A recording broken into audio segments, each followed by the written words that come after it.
एक गांव में एक खुशहाल परिवार रहता था। उस परिवार में 3 बेटे और एक बेटी थी। माँ बाप अपने चारों बच्चों से बहुत प्यार करते थे, लेकिन उन्हें अपने बीच वाले बेटे की चिंता सबसे ज्यादा रहती थी। बड़ा बेटा पढ़ लिख कर डॉक्टर बन गया था, छोटा बेटा इंजीनियर बन गया था, लेकिन बीच वाला बेटा पढ़ाई में कमजोर रह गया। वह अनपढ़ और सीधा सादा था, मजदूरी करके अपना गुजारा करता था। समय बीता, डॉक्टर और इंजीनियर बेटों की शादी हो गई। कुछ समय बाद बेटी की भी अच्छे घर में शादी हो गई, लेकिन बीच वाला बेटा अब भी कुंवारा था, क्योंकि गरीब और अनपढ़ होने के कारण कोई अपनी बेटी उससे शादी नहीं करना चाहता था। उसकी बहन जब भी मायके आती तो पहले अपने अमीर भाइयों से मिलती, बीच वाले भाई से कम बात करती, क्योंकि वह उसे ज्यादा पैसे या महंगे तोहफे नहीं दे पाता था। फिर भी वह भाई अपनी बहन से बेहद प्यार करता था। कुछ समय बाद उनके पिताजी की मृत्यु हो गई। माँ को डर था कि कहीं बेटे अब जायदाद के लिए लड़ाई न करें, इसलिए उन्होंने गांव की एक सीधी सादी लड़की से बीच वाले बेटे की शादी करवा दी।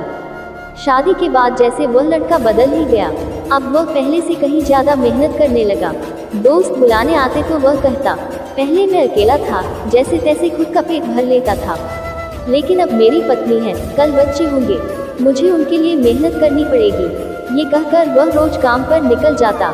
एक दिन डॉक्टर और इंजीनियर भाई आपस में बोले, हम दोनों इतना कमाते हैं और वह गंवार भाई हमारी बराबरी कभी नहीं कर सकता, इसलिए अब घर और जमीन का बंटवारा कर लेना चाहिए। माँ ने बहुत समझाया, बेटा परिवार टूट जाता है, बंटवारा मत करो, लेकिन दोनों नहीं माने। उन्होंने बंटवारे की तारीख तय कर दी और बहन को भी बुला लिया। उस दिन सुबह बीच वाला भाई काम पर जाने लगा तो बड़े भाई ने कहा, आज काम पर मत जाना, आज घर और जमीन का बंटवारा होगा। वह सीधा सादा भाई बोला, आप लोग बंटवारा कर लो, मुझे जो देना हो दे देना, मैं शाम को आकर अंगूठा लगा दूंगा। तभी उसकी बहन हंसकर बोली, अरे बेवकूफ, तू जिंदगी भर अनपढ़ ही रहेगा, जमीन जायदाद का हिसाब सामने बैठकर होता है।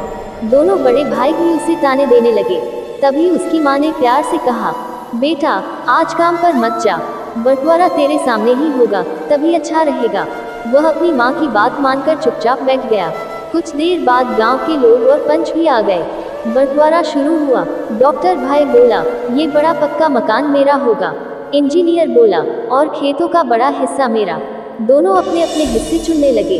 अब बचा टूटा हुआ पुराना घर और थोड़ी सी बंजर जमीन।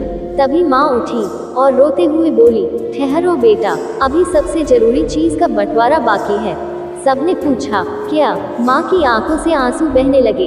उन्होंने कहा, मैं किसके हिस्से में जाऊंगी? पूरा घर शांत हो गया।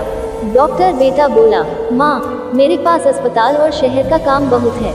इंजीनियर बोला, माँ मेरे बच्चे छोटे हैं, आपको संभालना मुश्किल होगा। बहन भी चुप रही। तभी वह अनपढ़ और गरीब बेटा अपनी माँ के पास आया और उनके पैरों में बैठकर बोला, माँ मुझे जमीन नहीं चाहिए, ना घर चाहिए, अगर आप साथ रहो तो मेरा टूटा घर भी महल बन जाएगा।